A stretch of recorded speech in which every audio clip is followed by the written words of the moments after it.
Morgan Stanley ने साल 2024 की तीसरी तिमाही के लिए कच्चे तेल के भाव के आउटलुक में $10 की बढ़ोतरी कर दी है।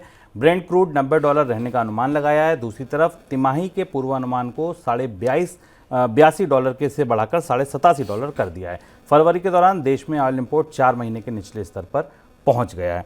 सर, ये तो बड़ी चिंता है कि एक तरफ अभी पेट्रोल डीजल सस्ता हुआ, इधर कच्चे तेल की कीमतें एकदम बढ़ने लगी। हाँ, और ये एक तरह से भारत की तेल कंपनियों के लिए और तेल अर्थव्यवस्था के लिए झटका है, क्योंकि हम इस पर कल भी चर्चा कर चुके हैं। कल भी हमने जब कच्चे तेल की कीमतें $85 से ऊपर दिख रही थी तब हमने इस पर चर्चा की थी और अब अनुमान भी आने लगे हैं। मॉर्गन स्टैनले ने कहा है कि रशिया के कारण और ओपेक की सप्लाई कम होने के कारण अंतर्राष्ट्रीय बाजार में कच्चे तेल की आपूर्ति में कमी आएगी और उल्लेखनीय रूप से कमी आएगी, और इसलिए लंबे समय के बाद कच्चे तेल की कीमतों में $90 से ऊपर का स्तर आ सकता है।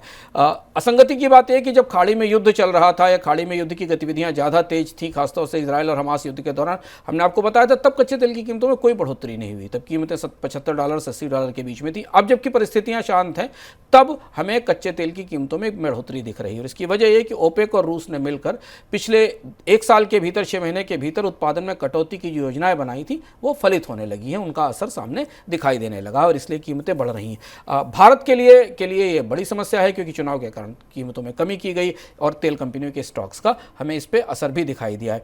यह भी माना जा रहा है कि ये $90 का जो स्तर है ये थोड़ा टिकाऊ सा हो सकता है, लंबे समय तक हो सकता है, क्योंकि ये अब किसी भी बाहरी फैक्टर से, इमोशनल फैक्टर से या तात्कालिक फैक्टर से ड्राइव नहीं कर रहा है, बल्कि तेल उत्पादक देशों ने अगले 6 महीने या 1 साल में दुनिया में मांग की संभावनाओं को देखते हुए उत्पादन में कटौती की व्यवस्था को स्थापित और स्थिर कर लिया है।